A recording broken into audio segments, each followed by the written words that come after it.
안녕하세요. 저는 작은 시골 마을에서 초등학교 교사를 하고 있는 40대 여성입니다.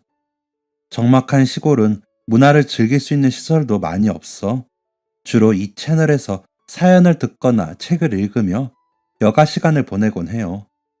젊었을 때는 저도 이곳저곳 즐길 게 많은 도시에 부임한 친구들이나 동기들을 부러워하기도 했지만 나이가 드니 이렇게 평화롭고 조용하게 보내는 시간이 훨씬 마음이 편하네요.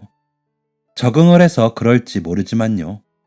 시험을 보고 처음 부임한 지역이 바로 이 지역이라 비슷한 시골 동네를 돌다 보니 저도 속 시끄럽고 바쁘기만 한 도시 생활보다는 혼자 여유롭게 시간을 보낼 수 있는 시골의 정을 느끼고 아이들의 수도 많이 없는 분교 근무에 행복을 느낍니다. 이런 시골에 틀어박혀서 아직 시집을 못 갔다는 게 아쉬운 점이긴 하지만요. 늦었지만 지금이라도 열심히 노력한다면 더 늦기 전에 시집을 갈 수 있을 거라는 작은 희망을 품고 살고 있어요. 제가 부임해온 지역은 거주하는 아이들의 수도 무척이나 적고 학교도 많지 않습니다. 그래서 전근을 간다고 해도 비슷비슷한 환경에서 근무를 하게 되는데요. 여태까지 맡았던 가장 많은 아이들 수가 대략 한 학년에 30명 정도였으니 어느 정도인지 아시겠죠. 가장 적었을 때는 한 학교를 통틀어서 5명이 채 되지 않았을 때도 있습니다. 그러다 보니 도시에서 선생님을 하는 것보다 상대적으로 아이들 한 명 한 명과 더 많은 시간을 보낼 수 있고 대체적인 가정 환경이나 부모님의 직종이나 성격, 아이가 어떤 고민이나 상처를 안고 있는지 등등 조금 더 관심을 가지고 아이들을 지켜볼 수 있다는 큰 장점이 있습니다. 체육 시간이나 과학 시간에는 교실이나 강당에서 운동을 하거나 실험을 하기보단 주변 산과 들로 뛰어다니며 함께 놀 수 있다는 것도 좋은 점이고요. 대부분의 아이들이 입학해서 졸업할 때까지 제 손을 떠나지 않기 때문에 때가 되어 전근을 갈 때나 아이들이 졸업해서 중학교에 올라갈 때가 되면 어느새 너무나 깊게 들어버린 정 때문에 교실이 떠나가라 올 때도 많습니다. 아무리 연차가 쌓여도 아이들과 헤어진다는 섭섭함과 아쉬움은 도저히 익숙해지지가 않고 매번 눈물바다가 되곤 하네요. 영원히 볼 수 없는 것도 아니고 시간만 내면 또 볼 수 있는데도 커가는 아이들이 마치 제 자식처럼 어찌나 애틋하게 느껴지는지요. 이렇듯 이별이 언제나 힘들긴 하지만 그만큼 찾아오는 아이들도 많고 아직까지 인연을 이어가는 아이들도 많습니다. 오늘 사연을 쓸 아이도 한 분교에 부임했을 때 만났던 인연을 10년 넘게 이어오고 있는 소중한 제자인데요. 제가 교사 생활을 시작한 지 몇 년 안 되었을 초보 교사 시절 만난 아이라 더더욱 애틋하고 소중한 인연인 것 같습니다. 제가 별로 해준 것도 없는데 항상 저 같은 어른이 되고 싶다고 말해서 저를 부끄럽게도 하고 뿌듯하게도 한 아이는 무럭무럭 자라서 저보다 더 멋진 어른이 되었네요. 아이를 통해서 저 또한 많은 성장을 하고 나름 멋진 40대를 보내고 있어서 참 감사한 마음이 듭니다.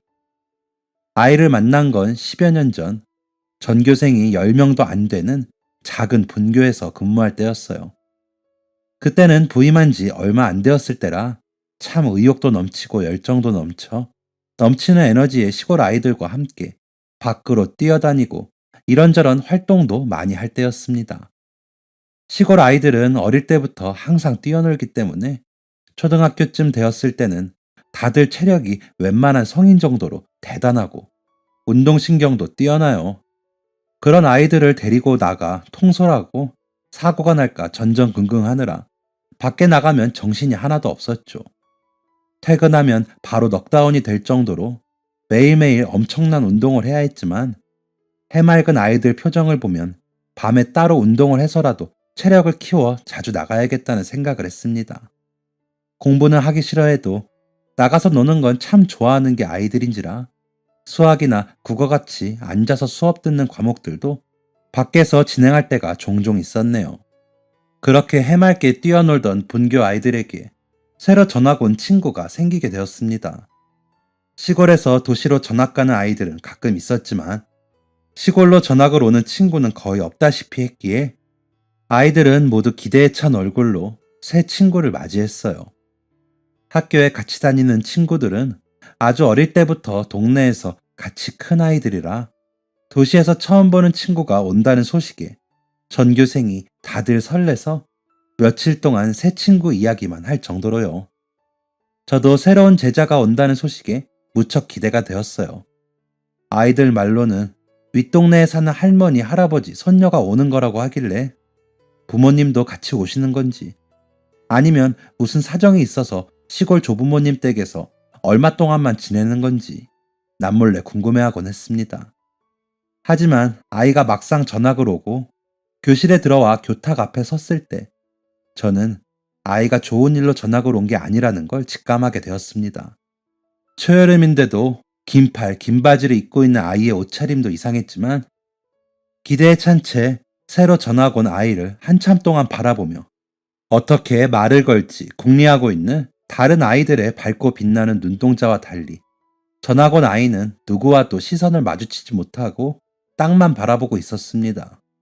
종종 낯을 가리거나 소심한 아이들이 있기도 하지만 전학 온 아이의 태도는 그것과는 사뭇 달랐어요. 오랜 시간 어른들에게 지속적인 괴롭힘을 당해온 아이들에게 종종 볼 수 있는 두려움을 느끼고 있더군요. 처음에는 아이에게 자기소개도 시키고 반 아이들과 질문, 대담 시간도 가지면서 자연스럽게 어색한 벽을 풀고 아이들에게 동화될 수 있게 할 작정이었지만 누구와도 눈을 마주치지 못하고 새로운 환경에 무척이나 겁을 먹고 있는 아이에게 일단 마음을 편하게 만들어주는 게 먼저라는 생각이 들었어요. 그래서 제가 대신 자기소개를 하고 반에서 가장 따뜻한 마음씨를 가지고 있고 리더십도 좋아서 반장을 맡고 있는 아이 옆에 짝꿍으로 붙여두었어요. 다른 아이들은 모두 호기심을 가지고 새로운 아이에게 인사도 하고 말도 걸며 어떻게든 관심을 끌어보려고 애를 썼지만 아니나 다를까 새로운 아이는 잔뜩 겁에 질린 채로 말 한마디 하지 못하고 겨우겨우 의자에 앉아서 덜덜 떨고 있더군요. 이렇게 겁에 잔뜩 질려서 남은 수업 시간을 제대로 보낼 수 있을지 모를 정도로 힘겨워 보였습니다. 어찌어찌 하루를 보내고 수업이 끝나갈 때쯤 아이의 할아버지 할머니께서 아이를 데리러 학교를 방문하셨어요. 수업을 진행하면서도 곁눈질로 아이를 보고 혹시 아이에게 무슨 일이 있다면 어떻게 해야 할지, 가정 방문을 먼저 해봐야 할지 하루 종일 속으로 고민했는데 아이 조부모님을 마주하니 고민하고 걱정했던 게 사라질 정도로 인상이 무척 좋으시더라고요. 물론 인상이 좋다고 해서 안심하면 안 될 일이라 뭐라도 좀 여쭤보려는 마음으로 달려가 인사를 드렸어요. 그런데 할아버지께서 먼저 검은 봉지를 건네시며 저에게 아이 일로 하실 말씀이 있다고 면담을 요청하시더라고요. 아이는 할머니께 안겨서 운동장에서 기다리고 저는 교무실에서 할아버지와 함께 면담을 했습니다. 역시나 아이는 도시에서 부모님의 잦은 싸움과 학대, 방치를 받으며 힘든 생활을 보내다가 보다 못한 조부모님께서 아이를 데리고 오시면서 시골로 오게 되었다고 하더군요. 이미 아이가 마음이 많이 다쳤고 혹시나 부모가 다시 자신을 찾을까 두려워해서 이름까지 바꿨다고 했어요. 아직 법원에서 새 이름이 정식 승인은 안 났지만 아이를 지금부터 새로운 이름으로 불러주길 바란다며 새 이름도 알려주셨습니다. 새로운 이름은 다희라고 하더군요. 할머니 할아버지께서 밤을 새가며 한자를 골라내어 지어주셨다고 수줍게 밝히시는데 아이를 얼마나 소중하게 생각하는지 느껴져 마음이 따뜻해졌습니다. 다희를 진작에 데려왔어야 했는데 시골에 살면서 도시로 나갈 일이 없어서 잘 몰랐다며 큰 죄책감을 가지고 있는 할아버지 모습에 마음이 아팠어요. 아들이라곤 하나밖에 없는 놈이 어릴 때부터 어찌나 속을 썩였는지 몰라요. 어릴 때부터 사고도 엄청나게 치고 학교도 못 다니겠다고 그만두고 허구한 날 사람이나 때리고 다니길래 집을 나가라 했더니 나가서 안 돌아왔습니다. 그 길로 아들 없다 생각하고 인연을 끊고 살았어요. 사는 게 사는 것 같지가 않았지만 이놈이 언젠가 정신 차리고 돌아올 거라고 생각하고 십몇 년을 그렇게 그놈 뭐 하는지도 모르고 살았네요. 그렇게 속이 뒤집어져 가면서 겨우겨우 살고 있는데 몇 달 전에 그놈한테 전화가 옵디다. 자기가 혼인신고도 않고 웬 여자랑 애를 낳아서 살았는데 그 여자가 집을 나가고 자기도 돈을 벌러 가야 해서 애를 봐줄 사람이 없으니 당분간 우리 보고 애를 봐줄 수 있냐고 하더라고요. 십몇 년을 살았는지 죽었는지도 모르고 살았는데 다짜고짜 애를 낳았는데 키울 수가 없을 것 같으니 다 늙은 우리가 키우라는 게 말이나 되는 소리입니까? 결혼을 할 거면 부모한테 데리고 와서 인사를 시키고 손주를 낳았으면 낳았다고 말을 했어야지. 그 긴 세월을 속 썩어가며 겨우겨우 살아온 우리 부부는 뭐가 됩니까? 이놈이 아직도 정신을 못 차리고 사람 꼴로 못 사는구나 싶어서 기가 막혔지만 집을 비워줘야 한다기에 어쩔 수 없이 아이를 보러 처음으로 서울로 올라갔습니다. 그런데 집 꼬라지가 시골 가난한 집 사는 우리가 이런 말할 처지도 아니지만 말이 아니더군요. 도대체 이런 집에서 어떻게 아이를 낳고 키웠는지 모를 정도로 청소도 하나도 안 되어 있고 쓰레기 천국에 밥은 뭐래 먹고 사는지 부엌엔 구더기가 끓고 있고요. 더 기가 막혔던 건 난방도 안 되는 방 구석에 조그만 여자애가 옷도 제대로 못 입고 바들바들 떨면서 몸을 웅크리고 누워있더라고요. 며칠 동안 밥을 못 먹었는지 사람도 못 알아보고 몸에는 맞은 듯한 상처도 여러 개 있었습니다. 그걸 보는 순간 이성이 끊어지면서 아들놈 멱살을 잡고 푸닥거리를 했어요. 그놈도 양심이란 게 있는지 늙은 아버지가 그러는 걸 막을 수 있었을 텐데 어쩌질 않고 가만히 있더라고요. 그렇게 내 손녀를 처음 보고 그 길로 데리고 우리 집으로 왔습니다. 두 번 다시 애를 찾으면 경찰에 신고하겠다고 아들놈에게 단단히 못을 박았고 더 이상 너는 내 아들이 아니라고도 말하고 왔어요. 속이 얼마나 뒤집어지던지 집에 와서 집사람이랑 어찌나 울었는지 모릅니다. 저 어린 것은 무슨 죄가 있나요? 평생을 사랑받고 자라야 할 예쁜 아이인데 아들놈 하나 잘못 낳고 키운 우리 업보로 저 아이까지 벌을 받네요. 눈물을 글썽이면서 할아버지가 말씀하시는데 제 눈에도 눈물이 고이더라고요. 다행히 좋은 할머니 할아버지를 만나 시골로 오게 되었지만 그동안의 충격이 많이 심했는지 밖에 나가지도 못하고 집안에 있으면서도 할머니 할아버지 눈치를 보며 무척 두려움에 떨고 있어 어르신들께서 낮이나 밤이나 안아주고 업어주고 하면서 안심시키려고 애쓰셨대요. 병원에서 치료도 받고 할머니 할아버지가 돌보시면서 몸에 난 상처도 많이 사라졌지만 아직 흉터가 남아있어 여름에도 긴팔 긴 바지를 고집하고 있다는 말씀도 하셨습니다. 몇 달을 그렇게 품고 지내니 다행히 아이가 많이 괜찮아져서 뒤늦게나마 학교를 다시 보냈지만 아이가 혼자 얼마나 무서울지 마음이 쓰여 결국 밭일도 뒤로 하시고 학교로 오신 거였어요.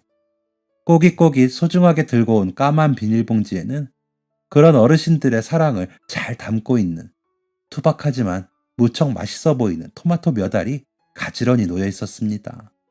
다이를 잘 부탁한다는 할아버지의 애틋한 표정과 봉지 속 투박한 토마토를 바라보고 있자니 어르신 두 분의 따뜻하고 아름다운 사랑이 제 마음속까지 깊이 들어왔어요. 할아버지의 손을 붙잡고 저도 눈물로 그렁그렁해진 두 눈으로 책임지고 다이가 학교에서 잘 적응할 수 있게 돕고 마음의 상처를 잘 어루만져 주겠다고 약속드렸습니다.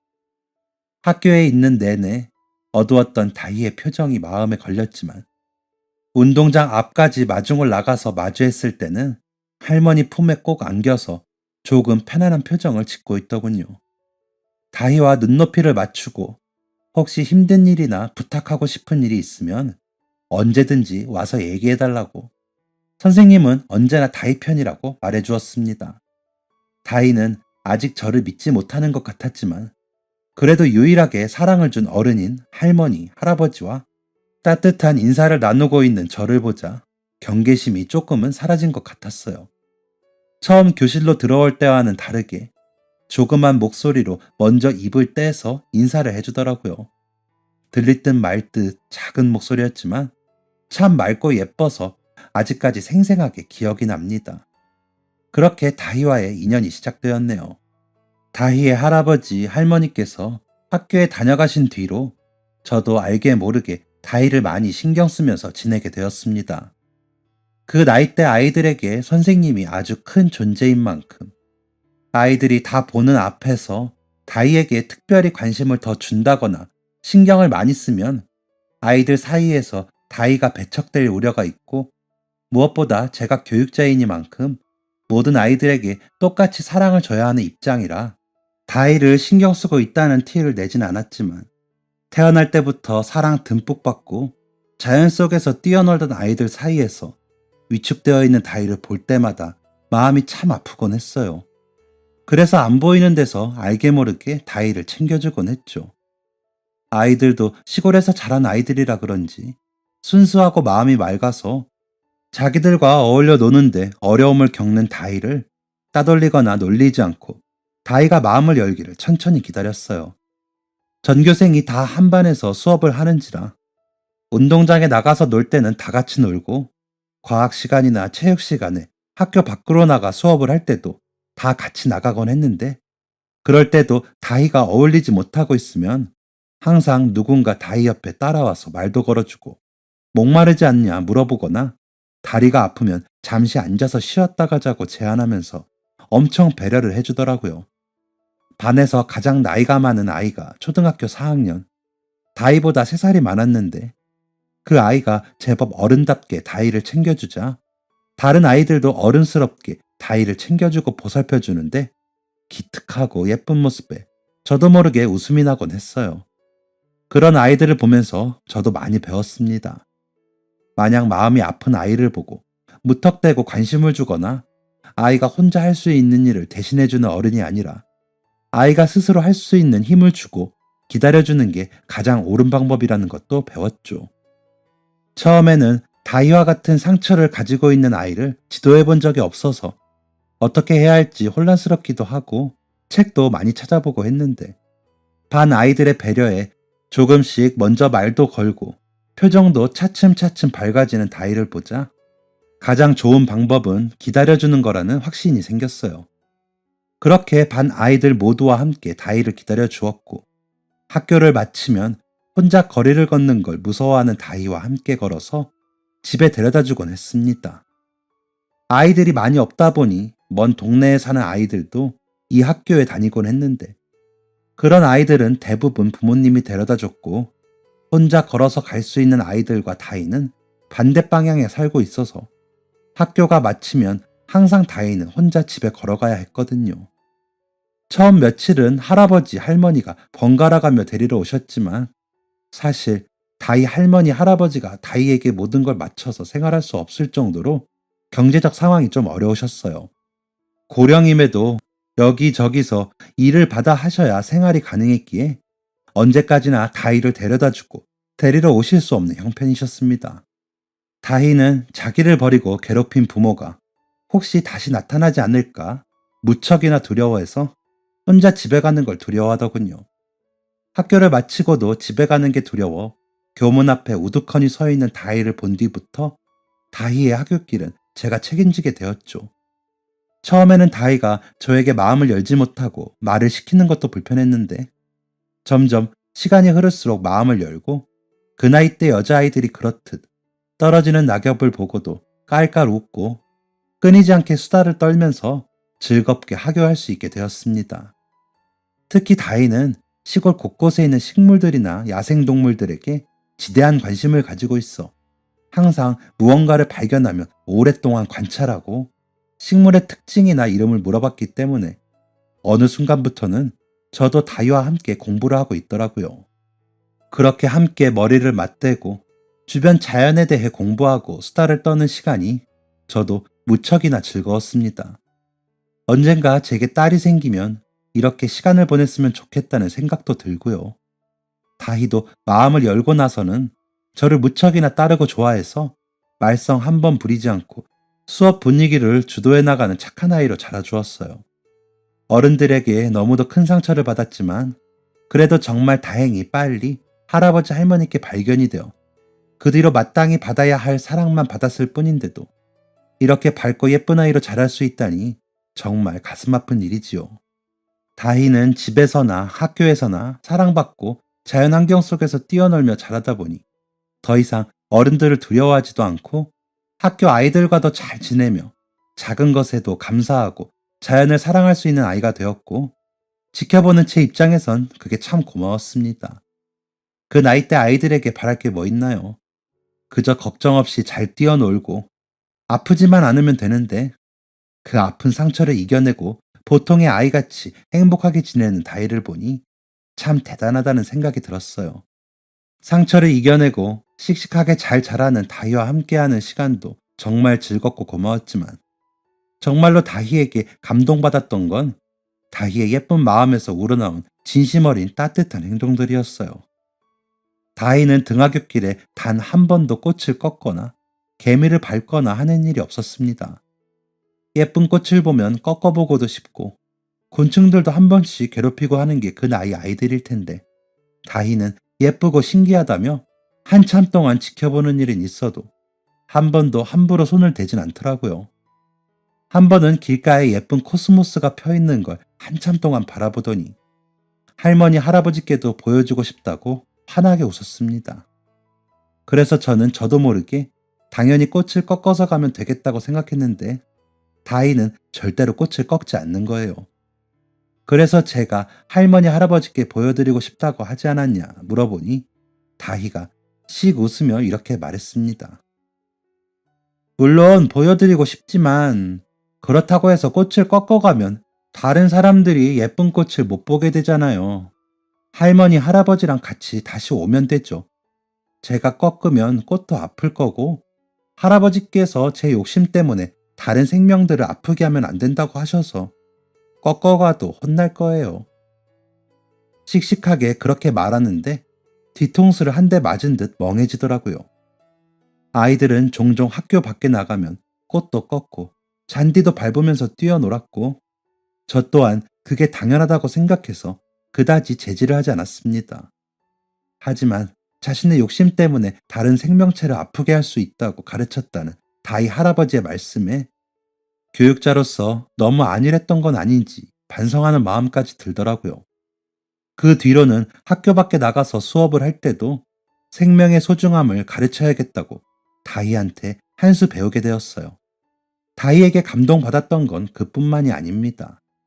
한 번은 학교보다 꽤 떨어진 근교에 위치한 작은 도시에 소풍을 간 적이 있었어요.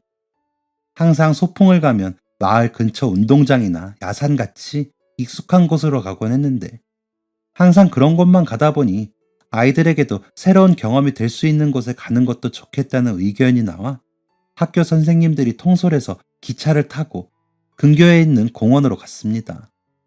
마침 공원이 새로 생겼는데 입장료도 없었고, 저희 동네에선 잘 볼 수 없는 미끄럼틀이나 그네같이 아이들 뛰어놀기 좋은 놀이시설도 잘 되어 있어서 딱이다 싶었죠.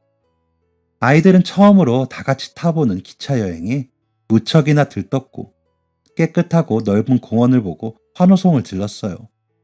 시골에서도 다 같이 뛰어놀곤 했지만 놀이시설이 가득 채워져 있는 공원을 보자 큰아이 작은아이 할 것 없이 다들 신나서 잘 놀더라고요. 다희도 아이들과 함께 어울려 그네도 타고 무척 긴 미끄럼틀도 타면서 즐거워했습니다. 아이들 웃는 소리로 공원이 가득 메워졌는데, 그 웃음소리가 너무 청량하고 맑아 지켜보는 저희 선생님들도 기분이 참 좋았어요. 그렇게 즐겁게 놀고 공원 근처에 있는 돈가스 집으로 다 같이 점심을 먹으러 갔습니다. 아무래도 시골이다 보니 부모님들께서 농사를 짓는 분들이 많았고, 그때가 또 가을이라 추수할 시기와도 겹쳐 도시락을 챙겨 보내기가 힘들 것 같다는 판단에 도시락통에 간단한 간식만 들고 오라고 하고 선생님들끼리 돈을 합쳐 아이들 밥을 사주기로 했어요. 아무래도 아이들이 얼마 없는 분교니까 가능한 일이었죠. 아이들은 오전 내내 실컷 뛰어놀아 배가 고프기도 하고, 또 평소에 잘 못 먹는 음식인 돈가스가 나오니 신이 나서 열심히 먹더군요. 혹시 급하게 먹으면 체할까 걱정이 돼서 저를 포함한 선생님들이 안 뺏어 먹는다고 천천히 먹으라고 장난 섞인 핀잔을 줄 정도였죠. 아침부터 기차도 타고 신나게 뛰어놀다가 맛있는 음식을 먹으니 아이들 모두 기분이 좋아서 환하게 웃고 있는데 유독 다희 혼자만 밥을 잘 먹지 않고 깨작깨작 거리면서 눈치만 보고 있는 걸 발견했습니다. 혹시 돈가스를 못 먹거나 싫어하는 음식인가 싶었어요. 다른 아이들은 벌써 돈가스를 다 먹어가는데 다희는 아주 조금 귀퉁이만 썰어서 먹고 그릇에 같이 나온 샐러드나 밥만 먹었거든요. 다희야, 왜 밥을 잘 안 먹어? 입에 잘 안 맞아? 아, 아니요. 그게 아니라요. 너무 맛있어요, 선생님. 표정을 보니 싫어하는 음식은 아닌 것 같은데 혹시 평소 못 먹는 음식이라 아껴 먹는가 싶어서 별다른 말을 하지 않고 곁눈질로 지켜만 보고 있었습니다. 그러다 마침내 다희가 쭈뼛대다가 포크와 나이프를 들어 남은 돈가스를 자르길래 저는 드디어 다희가 돈가스를 먹겠거니 생각했어요. 그런데 다희가 간식을 넣은 빈 도시락 통에 예쁘게 잘라놓은 돈가스를 담는 게 아니겠어요. 생각지도 못한 행동에 놀란 옆 선생님이 다희에게 왜 돈가스를 담아가냐고 물어보니 다희가 조금 부끄러운 듯 웃으며 말했습니다. 오늘 기차도 타고 미끄럼틀도 타고 재밌게 놀았는데 저희 할머니 할아버지는 집에서 농사만 지으시고 저처럼 재미있는 하루도 못 보내보시거든요. 저 혼자만 맛있는 거 먹기가 죄송해서요. 돈가스 이거 처음 먹어보는데 우리 할아버지도 고기 좋아하시는데 잘 못 먹거든요. 집에 가서 할머니 할아버지 드리려고요. 사실 소풍 도시락을 싸오지 말라고 시킨 것도 아이들 가정 환경이 어느 집은 괜찮고 어느 집은 가난하고 특히 다희 집 같은 경우는 다희가 오기 전부터 가난해서 국가에서 쌀을 타서 먹을 정도라고 했어요. 그러다 보니 도시락으로 아이들이 서로 빈부격차를 느낄까봐 우려한 선생님들의 걱정도 있었죠. 게다가 요즘 들어 다희 할아버지가 건강이 많이 좋지 않아서 짓던 농사도 잘 못 지은다 하셨는데 다희는 다른 아이들이 다 맛있는 음식 먹을 동안 혼자 꾹꾹 참고 있다가 아픈 할아버지 드릴 생각에 돈가스를 도시락통에 담고 있었던 거예요. 혼자 돈가스를 담아가는 걸 조금 부끄럽다고 생각하면서도 할아버지가 평소 고기를 좋아하셨는데 집안 형편이 좋지 않아 자주 먹지 못했다는 안타까움과 할아버지 건강에 대한 걱정이 앞섰던 거죠. 상상치도 못한 다희의 예쁜 마음에 저는 울컥해서 눈물이 날 것 같았고 제 옆자리에 앉아있던 선생님께서도 눈물을 참으려 고개를 돌려 다른 곳을 보고 있었습니다. 왠지 그 자리에서 다희에게 눈물을 보이면 안 될 것 같았어요. 의젓하고 씩씩한 아이의 행동을 칭찬해 주어야 맞는 일이니까요. 저와 옆에 계신 선생님은 정말 최선을 다해서 눈물을 참고 다희에게 할머니 할아버지는 다희가 지금 맛있는 음식 먹고 친구들이랑 행복한 추억 쌓고 오는 걸 더 좋아하실 거라고 타일렀습니다.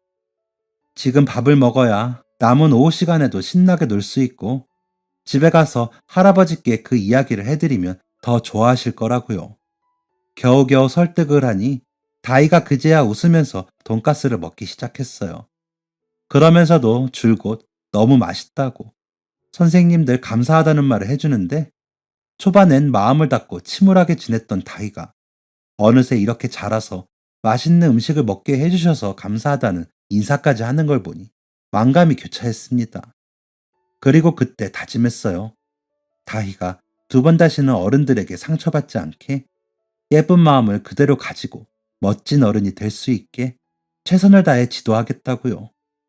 다희가 학교를 졸업하더라도 힘들고 지칠 때 기대고 힘이 될 수 있는 어른이 되겠다고 남몰래 생각했습니다.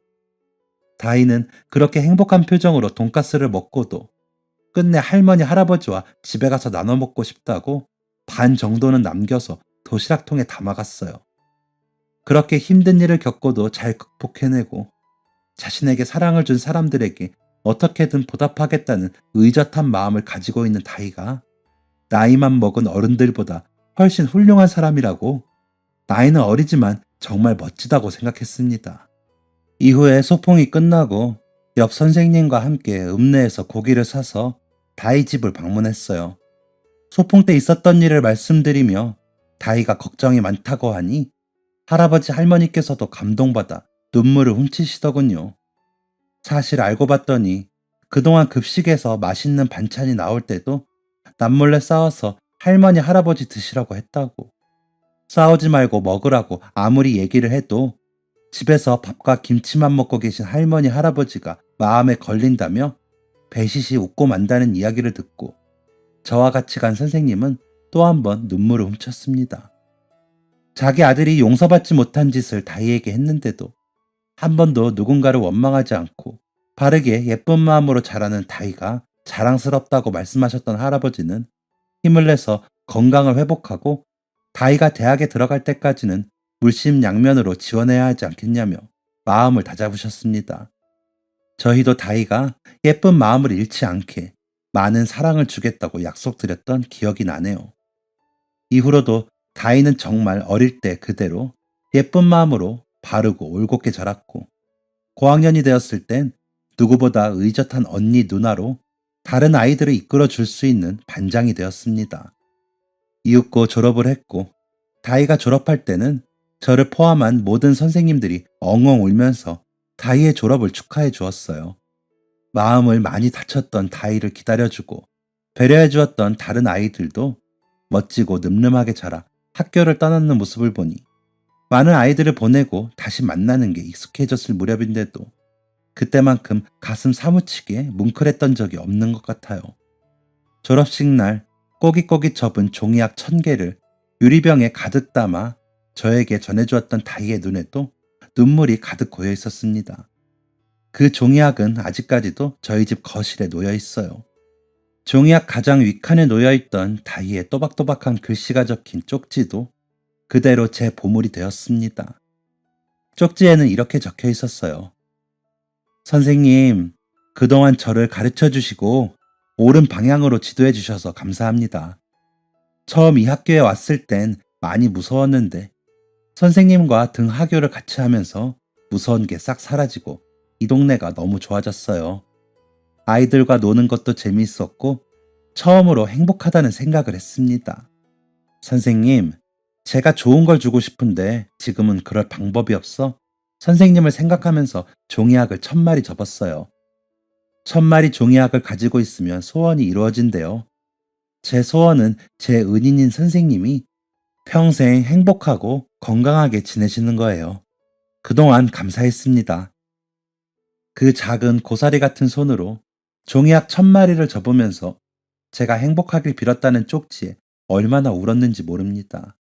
저 또한 다이가 행복하게 살 수 있게 바라면서 언제든지 기댈 수 있는 사람이 되겠다고 말해주었네요.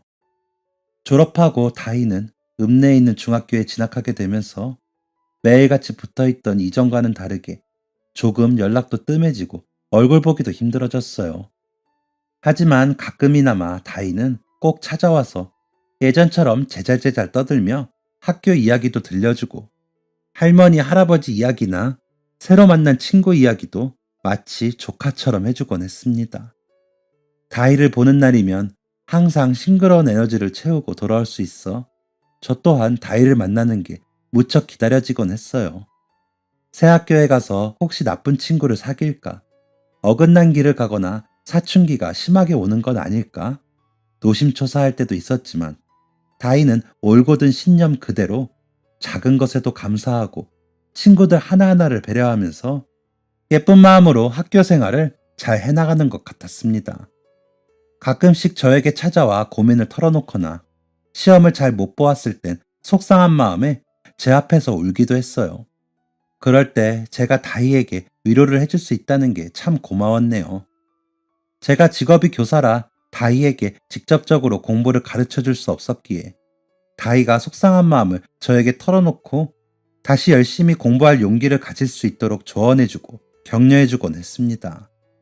그 인연이 아직까지 이어져 이제는 정말 다이가 제자보다는 조카 혹은 딸처럼 느껴지네요.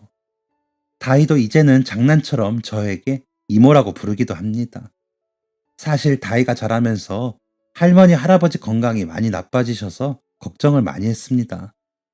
아무래도 다이를 데려오실 때부터 고령이었던지라 한 번 나빠진 건강이 회복이 잘 안 되셨어요.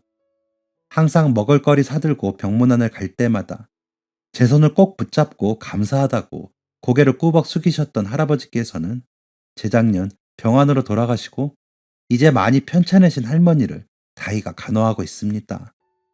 다행히 다이는 국가 지원으로 장학금을 받아 고등학교, 대학교까지 마칠 수 있었지만 대학에 다니면서 동네를 떠나오게 되자 할머니, 할아버지 걱정이 이만저만이 아니라 많이 힘들어했어요. 특히 할아버지가 돌아가시고 나서는 혼자 계신 할머니 걱정에 학교도 휴학할 정도였습니다. 할아버지가 돌아가셨을 때 장례식 치를 비용도 없어 다이가 많이 마음 아파했어요. 성공해서 호강시켜 드리려고 했는데 너무 빨리 가셨다고, 죄송하다고 우는 다이를 안고 저도 참 많이 울었네요. 다이가 없는 동안 할머니, 할아버지가 걱정이 되어 저도 많이 방문을 하고 간호해 드렸고 모시고 병원에 가서 약값이나 병원비를 납부해 드린 적도 있을 정도로 저에게도 참 애틋한 분들이셨거든요. 정신없이 울고 있는 다이를 대신해서 제가 장례식 비용도 내고 복잡한 장례 절차도 도우면서 어떻게든 힘이 되려고 노력했습니다. 저도 처음 해보는 일이라 많이 부족했을 텐데 다이가 많은 힘이 되었다고 이 은혜를 어떻게 갚아드려야 하냐고 묻기에 선생님이 제자 도와주는 게 뭐가 고마운 일이냐며 공부 열심히 해서 다른 사람들에게 도움을 줄 수 있는 사람이 되면 그걸로 은혜 갚은 거라고 말해주었던 일이 있습니다. 이미 충분히 마음도 예쁘고 훌륭한 아이이기에 앞으로 분명히 다른 사람들을 위할 수 있는 사람이 될 거라고 생각했거든요. 또 가난에 실망하지 말고 큰 꿈을 이뤘으면 좋겠다는 뜻도 있었고요. 그런데 1년 전 다이에게서 저희 지역 임용고시에 붙었다는 연락이 왔어요. 다이가 학교에 입학할 때도 선생님이 되고 싶다고 교대를 지망하기에 아이들을 좋아하고 올곧은 다이의 성품과 딱 맞는 일이라는 생각으로 응원했을 뿐인데 저와 같은 지역에 임용고시를 본다는 생각은 안 했던 터라 깜짝 놀랐습니다. 너처럼 젊은 아이가 도시로 나가서 아이들을 가르쳐야지. 이 시골 촌동네에 왜 시험을 쳤냐고 핀잔을 주니 다이가 옛날처럼 배시시 웃으며 이렇게 말하더군요. 선생님, 저는 꼭 선생님께 받은 사랑과 은혜를 보답하고 싶어요. 도시에서 아이들을 가르치는 것도 분명 보람있는 일이겠지만 저는 선생님과 같은 지역에서 일하면서 선생님이 저한테 주신 사랑을 저와 같은 아이들에게 꼭 나누어주고 싶습니다. 저는 항상 선생님이 인생에서 가장 존경스러운 사람이었는데 선생님과 가까운 곳에서 근무를 하면 제가 더 배울 수 있고 지치거나 힘들지 않고 선생님 생각하면서 제 마음을 그대로 이어나갈 수 있을 것 같아요. 제가 선생님 때문에 교대에 간 걸 모르고 계셨죠? 앞으로도 선생님을 본받아 꼭 훌륭한 교사가 되고 싶어요. 그렇게 말하는 다희의 얼굴에서 어린 시절부터 함께했던 인연이 주마등처럼 흘러가 둘이 함께 한참을 껴안고 있었네요. 다희는 지금 저와 같은 학교에 근무하고 있진 않지만 인근 지역이라 퇴근 후에 항상 시간을 함께 보내곤 해요. 다희가 학교를 졸업하고 난 뒤에는 한편으론 참 적적하기도 했는데 10여 년 넘게 인연을 이어온 옛제자가 교사가 되어 함께 일하는 동료가 되니 참 든든하고 행복합니다. 병원에 계신 할머니도 자주 뵙고 함께 시간을 보내면서 가족이란 게 피로 이어지지 않아도 이루어질 수 있는 관계라는 걸 깨달았어요. 요즘 학교 문제로 시끄러운 일도 종종 일어나고 교사로서 권태감을 느끼거나 무력해질 때도 있었는데 다희를 생각하면 제가 정말 올바른 일을 했고 하고 있다는 자신감이 생겨서 요즘은 학교로 가는 발걸음이 이전보다 더더욱 가볍고 즐겁습니다. 사연을 보내며 많은 분들이 저희의 사연을 듣고 힘을 내서 예쁜 마음으로 살아갔으면 하는 바람을 담아봐요. 아무리 일이 힘들고 권태감을 느껴도 여러분들이 하시는 일이 올바른 길이라는 확신은 이렇듯 저도 모를 때 다가오곤 하는 것 같아요. 저 또한 앞으로 만나게 될 많은 아이들이 우리 다희처럼 자라날 수 있게 예쁘고 바른 마음씨를 가진 훌륭한 어른이 될 수 있게 무던히 노력하는 교사가 되겠습니다. 감사합니다. 지금까지 사연 들어주셔서 감사합니다. 사연이 재밌으셨다면 구독과 좋아요를 눌러주세요. 감사합니다. 안녕히 계세요.